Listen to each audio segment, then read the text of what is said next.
The Interstellar Empire had arrived at Earth with the full might of its war machine. Their ships blotted out the sky, and their energy weapons scorched the land. For years they had expanded through the galaxy, bringing entire planets to their knees, and now Earth was next. No negotiation, no demands, just pure, merciless conquest. Earth's military, though advanced, was no match for the overwhelming force of the alien invaders. Cities crumbled, millions died, and the remnants of humanity fled to underground bunkers. The leaders of Earth, the last few surviving members of a decimated council, convened in an emergency meeting in one of these hidden bunkers. Generals, scientists, and political leaders all argued, panic overtaking their voices.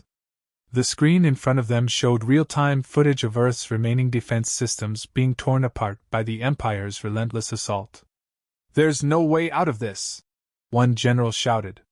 "They've outgunned us at every turn. We're running out of time and resources." The room was silent for a moment, filled with the weight of their impending doom. It was only broken by an old historian, the most unlikely person to speak in a moment of military crisis. His voice was calm but firm, cutting through the noise. "There might be one last option," he said quietly. "One that we've never considered because it was always regarded as nothing more than myth." A few heads turned his way, but most dismissed him. "Now's not the time for ancient tales," someone muttered. The historian didn't stop. "This isn't just a tale," he insisted. "There's an ancient legend, one passed down from the days of Egypt's greatest kings. The story speaks of a time when Earth was not just one planet in the vastness of space, but the seat of a great star empire. A star-faring civilization ruled by pharaohs who commanded not only armies of men but fleets of ships that traveled the stars. And the last of these pharaohs, a king of unparalleled power, was buried with his fleet beneath the sands of Egypt when his empire fell. The legend says that he was sealed away, waiting to rise again when Earth was on the brink of destruction." The room erupted into murmurs of disbelief. "We need real solutions, not fairy tales," one of the generals snapped. "We can't fight starships with old tombs." But the historian persisted. "This isn't a fairy tale," he said. "We've unearthed fragments of ancient technology in Egypt before, technology we've never been able to fully understand. The tomb I'm speaking of has never been opened. What if there's something in there? Something that could turn the tide of this war?" A tense silence followed his words. The generals exchanged uncertain glances. The historian's proposal sounded absurd, and yet, with every conventional option exhausted, the absurd was all they had left. The president, a weary man whose face had aged decades in just the past few months, finally spoke. "What do we have to lose?" he said, voice gravelly with exhaustion. "We've tried everything else, and nothing has worked. If there's even a chance this legend is true, we have to take it. Assemble a team. Open the tomb." The decision was made. It was desperate, yes, but the situation was beyond desperation. Within hours, a team of scientists, soldiers, and archaeologists were dispatched to Egypt, to the foot of the Great Pyramid, where the tomb of the last pharaoh was said to lie undisturbed. The team worked in silence, carefully removing the ancient seals and uncovering a staircase that led deep beneath the pyramid. As they descended into the dark, the air grew thick with the sense of something ancient, something powerful. Hieroglyphs lined the walls, depicting scenes of vast battles fought not on Earth, but in the stars. Starships, strange creatures, and alien landscapes were etched into the stone, eerily similar to the reality they were living now. Finally, after hours of descending, they reached a grand chamber. In the center lay a sarcophagus, enormous and ornately decorated, unlike anything they had seen before. The symbols on it weren't just Egyptian, they were a blend of earthly and alien design, something far more advanced than they had expected. The team paused. This was the moment. Whatever was inside could be humanity's last hope, or its final mistake. With great care, they lifted the lid. A rush of cold air filled the chamber as the sarcophagus opened. Inside lay the mummy of the pharaoh, his body perfectly preserved despite thousands of years entombed. But there was something more. The air around the body seemed to hum with energy, a power that defied explanation. Suddenly, the eyes of the Pharaoh snapped open. The team staggered back in shock, weapons raised, but the Pharaoh remained still, his glowing eyes scanning the room. He spoke not in words, but in a voice that seemed to echo directly into their minds. "I am Pharaoh Setek, ruler of the stars, conqueror of worlds. You have awakened me." "Why?" The leader of the team stepped forward, trembling but resolute. "Earth is under attack," she said. "The Interstellar Empire has come to destroy us. We need your help." The Pharaoh rose from the sarcophagus, his towering form radiating power. He regarded them for a moment before nodding slowly. "The stars once bowed to me," he said. "And they will again. But know this, my help comes at a price. When I defeat your enemies, you will serve me, as your ancestors once did." The team had no choice. They agreed. The Pharaoh extended a hand, and with it, the chamber around them began to tremble. The walls split open, revealing a vast underground hangar, filled with ships that had not flown in thousands of years, yet still hummed with power. His ancient fleet, buried beneath the sands of Egypt, ready to rise again. Humanity had called upon the mummy, and now, with a power beyond anything Earth had ever seen, they prepared to strike back against the Interstellar Empire. The Pharaoh stood tall, his form an imposing presence that felt both ancient and otherworldly. His eyes, still glowing with that eerie light, surveyed the underground chamber, as though assessing the power and potential of the ancient fleet that lay dormant. The team could barely comprehend what they were witnessing, an advanced fleet of starships hidden beneath the sands for millennia, their designs far surpassing anything humanity had ever developed. They weren't simply built with the science they knew, but with something more, something that defied explanation. It was a blend of technology and cosmic magic, a synthesis that seemed impossible.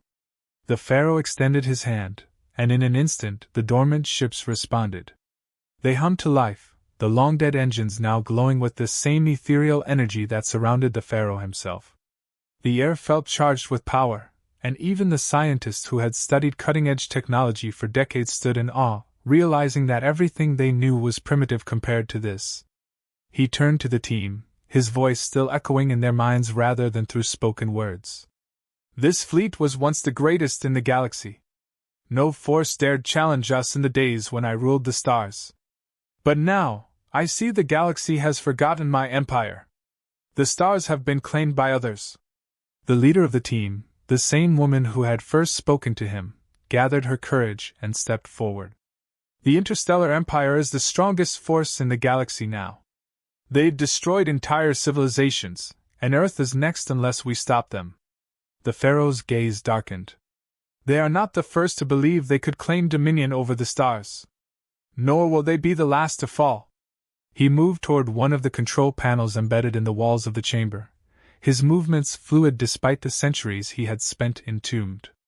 His fingers danced over the controls, and the chamber around them began to shift. Holographic images flickered to life, depicting the current state of the galaxy, including Earth's dire situation. The Pharaoh studied the display for only a moment before his expression hardened. "The Empire is vast, but they are foolish. They rely too heavily on technology they do not truly understand. I can see the flaws in their systems, weaknesses they have not accounted for." He glanced back at the team. "With my fleet, we will cut through their forces as the desert wind cuts through the dunes. But I require something in return." The leader of the team hesitated. "You've already told us we would serve you. What more do you need?" The Pharaoh's eyes flared brighter, and for a moment, the room felt colder. "I will reclaim my empire. This fleet is only a part of what was once mine. There are others, other ships, other worlds, other weapons. When this is over, Earth will not simply be saved. It will be mine to command. I will rule once again, and you will ensure that humanity serves as the foundation of my new dominion." The tension in the room was palpable, but they had no choice. The alternative was extinction. "We accept," the leader said through gritted teeth, knowing full well the consequences of such a bargain. Satisfied, the Pharaoh turned back to his fleet. "Then we begin now." Your world's armies will fall under my command. We will move swiftly and strike hard before the Empire can prepare for us." With a wave of his hand, the ships in the hangar began to rise, their engines roaring to life. It was a sound like thunder, a sound that echoed through the ancient tomb and out into the world above. The Pharaoh moved with purpose, leading the team to a control room where he began coordinating the fleet's reactivation. The technology was beyond anything Earth had ever seen, organic, fluid, responsive in a way that defied logic. The scientists on the team marveled at it, trying to understand how such systems could exist, but the Pharaoh offered no explanations. "We attack at dawn," he declared, his voice carrying an unshakable authority. "The Empire's forces in your system are spread too thin. They underestimate your planet, believing it to be a primitive world. That will be their downfall." Earth's remaining military was swiftly brought into the fold. At first, they resisted the idea of following an ancient ruler from a forgotten age, but when they saw the might of his fleet, there was little room for argument. The Pharaoh's starships, sleek and deadly, hovered over Earth's remaining strongholds, dwarfing the battered remnants of the human defense force. These ships, powered by forces that no one could fully understand, were the key to humanity's survival. The Pharaoh wasted no time. He issued orders with the precision of a seasoned commander, directing both his ancient fleet and Earth's forces to coordinate their efforts. His knowledge of warfare, honed over centuries, was unmatched. He saw every angle, every weakness, and exploited them without hesitation. Under his command, the combined fleet prepared for battle, every soldier and pilot knowing that this was their last chance to save their world. As the hours passed and dawn approached, the sky above Earth was filled with ships, both human and ancient, ready to face the might of the Interstellar Empire. The tension was suffocating. Humanity had been pushed to the brink, and now, with the help of a long-dead Pharaoh, they were about to push back. But even as the fleet prepared for war, the leaders of Earth couldn't shake the feeling that they had traded one form of domination for another. The Pharaoh's words echoed in their minds, "Earth will be mine to command." What would happen once the Empire was defeated? What price would humanity ultimately pay for their survival? For now, those questions would have to wait. The Empire's fleet was approaching, and the battle for Earth was about to begin. The Pharaoh stood at the helm of his flagship, watching as his fleet moved into position. His expression was one of confidence, even satisfaction, as though this battle was nothing more than a step toward reclaiming what was rightfully his. "Let them come," he said softly. "The stars will once again bow to their true king." As the first light of dawn broke across the horizon, the Pharaoh's fleet surged into the sky. His starships, sleek and formidable, moved with precision, taking their positions above Earth, where the last remnants of humanity's defenses joined them. The atmosphere was thick with tension. This was the moment they had been preparing for, and every second counted. The Interstellar Empire's fleet was already approaching, their warships darkening the skies like an oncoming storm. The human pilots were in awe of the technology they now fought alongside. The Pharaoh's ships were not just machines. They were alive in a way that defied understanding, responding to commands faster than any human-made vessel could. They moved in perfect synchronization, almost like a flock of birds rather than a fleet of warships. But there was no time to marvel. The Empire's ships loomed larger by the second, and soon, the battle began. The first volley of fire came from the Empire. Their warships unleashed a barrage of energy blasts, meant to overwhelm Earth's defenses in one swift strike. But they hadn't counted on the power of the Pharaoh's fleet. His ships, glowing with ancient energy, absorbed the blasts, their shields shimmering as they deflected the attack. Then, with a single gesture from the Pharaoh aboard his command ship, his fleet retaliated. The response was devastating. Beams of energy shot out from the Pharaoh's ships, not just weapons but pure, concentrated cosmic force. Where the Empire's ships relied on brute technological power, the Pharaoh's ships wielded something far older, far more dangerous, a mix of forgotten magic and advanced science. The Empire's front line crumbled as ship after ship was torn apart, their shields useless against the ancient might they now faced. The human forces, following the Pharaoh's orders, joined the attack. They moved in unison with his fleet, striking at the weakened flanks of the Empire's forces.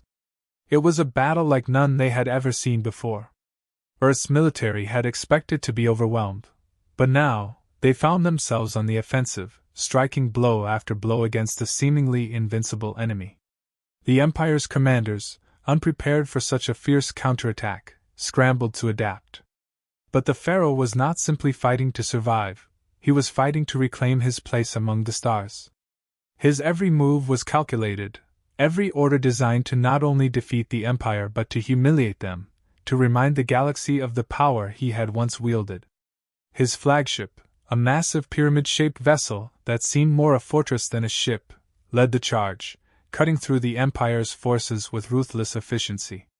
At the heart of the Empire's fleet, their largest dreadnought emerged, an enormous, heavily armored ship bristling with weapons, a symbol of the Empire's dominance. It had been responsible for the destruction of countless civilizations, and now, it moved toward Earth, ready to finish what the Empire had started. Its weapons powered up, aiming directly at the Pharaoh's flagship. The Pharaoh, standing tall on the bridge of his ship, showed no sign of fear. He watched as the dreadnought fired, its energy blast tearing through space toward him. With a calm, almost casual motion, he raised his hand. The blast struck his ship's shields, but instead of deflecting, it seemed to be absorbed, the energy dissipating harmlessly into the void. The dreadnought paused for a moment, as though its commanders couldn't believe what had just happened. Then, the Pharaoh struck back. He summoned his ultimate weapon, an obelisk-shaped structure that had been lying dormant in the heart of his flagship. It pulsed with a deep, ancient energy as it rose from the ship's core, its tip glowing brighter and brighter until it was almost blinding. The obelisk unleashed a beam of energy unlike anything seen before, a raw, primal force that cut through the dreadnought's shields as though they weren't even there. The Empire's greatest weapon was torn apart in seconds, shattered into debris that drifted lifelessly through space. The destruction of the dreadnought sent shockwaves through the Empire's fleet, both literally and figuratively. Their morale, already shaken by the unexpected strength of the Pharaoh's forces, broke entirely. Ships began to retreat, scattering in all directions as they fled the battlefield. The once mighty Empire, so confident in its conquest of Earth, was now in full retreat. The human forces, emboldened by the victory, pressed the attack. They chased the remaining Empire ships out of Earth's orbit, ensuring that the invaders would think twice before returning. The battle was over. Earth had won, but not just because of its own strength. It was the Pharaoh's ancient power that had turned the tide. On the ground, people celebrated. The destruction had been immense, the losses heavy, but Earth had survived. For the first time since the invasion began, there was hope. But even as the celebrations began, there was a sense of unease. The Empire had been defeated, but at what cost? The Pharaoh, watching the retreating enemy from his flagship, allowed himself a small smile. His fleet, his power, had returned to the stars. Earth, for now, had been spared, but the price of his help was yet to be paid. He had kept his end of the bargain, but now it was time for humanity to keep theirs. He turned to the human commander standing by his side. "Your world is safe," he said, his voice cold and commanding. "For now. But remember, Earth is mine. Your leaders agreed to serve me, and I expect that service to begin immediately." The commander hesitated. The weight of those words hung heavy in the air. They had fought alongside the Pharaoh, but now they realized they might have merely traded one master for another. Back on Earth, the leaders of the human resistance gathered. The battle was won, but a new challenge was emerging. The Pharaoh had saved them, but his intentions were clear. He didn't see Earth as an ally, he saw it as his new throne. And while the Interstellar Empire had been pushed back, they were far from defeated. They would regroup, and they would return. When that happened, Earth would once again need to fight for its survival. But this time, the battle wouldn't just be against the stars. It would be against the ancient king they had awakened, a ruler whose ambitions stretched far beyond the boundaries of Earth. The aftermath of the battle left Earth in a strange state of relief mixed with anxiety. Humanity had survived the invasion, but the cost of their survival loomed large. The people rejoiced, but their leaders knew the gravity of the situation. The Interstellar Empire had been pushed back, their mighty forces shattered, but they were not destroyed. They would return, stronger and more determined. And now, Earth's fate rested in the hands of a pharaoh from a time long forgotten, a being with power far beyond their comprehension. Inside the control bunker, the mood was tense. Earth's leaders sat around a large table, discussing what had just unfolded. The pharaoh had kept his word, he had saved Earth, and his fleet had decimated the Empire's forces. But now, he expected his reward. He expected Earth's loyalty, and his claim to rule wasn't a request. It was a demand. "We've traded one enemy for another," one of the generals muttered, his voice low but full of frustration. "We defeated the Empire, only to be enslaved by an ancient king. We've lost our independence." Another leader, a politician with a more pragmatic view, shook her head. "We didn't have a choice. Without the Pharaoh, we wouldn't be sitting here.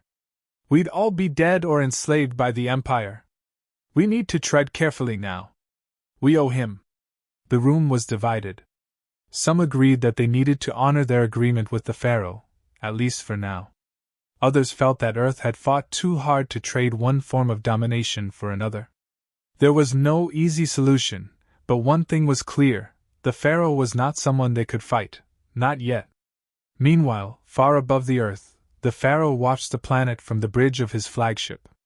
He had reclaimed a fraction of his former glory, but it was only the beginning. The galaxy had forgotten him, but soon they would remember. He had plans, and Earth would be the foundation upon which his new empire would rise. For now, he would tolerate the humans' independence, but his patience had limits.